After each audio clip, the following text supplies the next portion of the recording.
My parents took me camping every year, so we went to Norway basically every summer. And as a kid, I loved it. As a teenager, I thought it was like semi-cool because all the other kids go to, you know, Mallorca or like Ibiza or like whatever. I think it's the freedom of travel. Like I can just stop wherever I want to stop and like wherever I like it. Just like less organization. Exactly. You can just kind of do yeah. stuff. Like there's no planning needed really. Like you basically go with the flow and like whatever floats your boat. You know, like you're just gonna do it.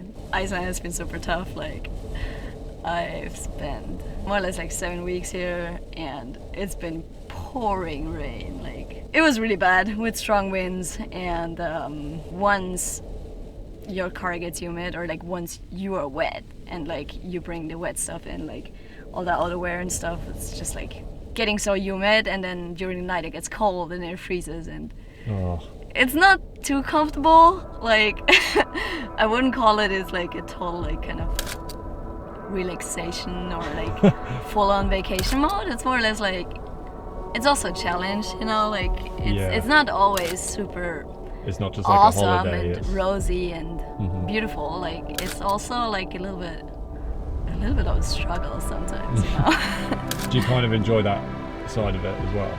I do, otherwise I wouldn't do it. I kind of need that space for myself, just to have that little time each year for myself, just to like, you know, get your head straight and like do things that you usually like don't really, I don't want to say half the time, but you don't really take the time to do certain things. And like here I'm like more or less like trapped with myself, so I'm like of course there are like moments that you want to share, and that's probably the hardest thing about this solo travel thing, because it's just, you know, sometimes of course like when you feel down or if you're a little sad or like whatever, like it's great to be able to talk to a friend. You're in the most beautiful place and like have a special moment and you're not able to share it.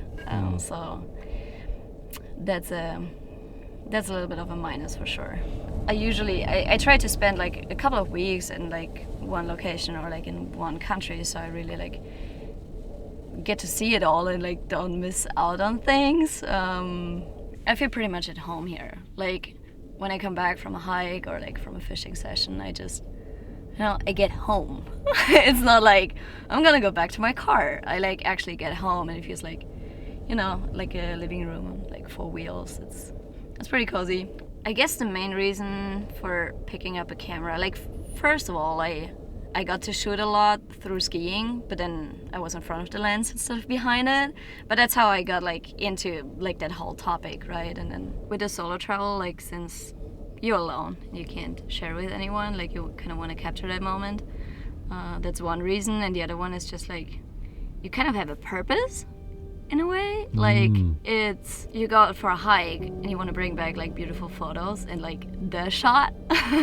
So you kind of work towards it, and I like the challenge of it, and like I like to put in like the energy it needs to create this like perfect shot. I can bring it hiking, I can bring it fishing, I can just like take it with me, and it's there to, you know, collect the moment.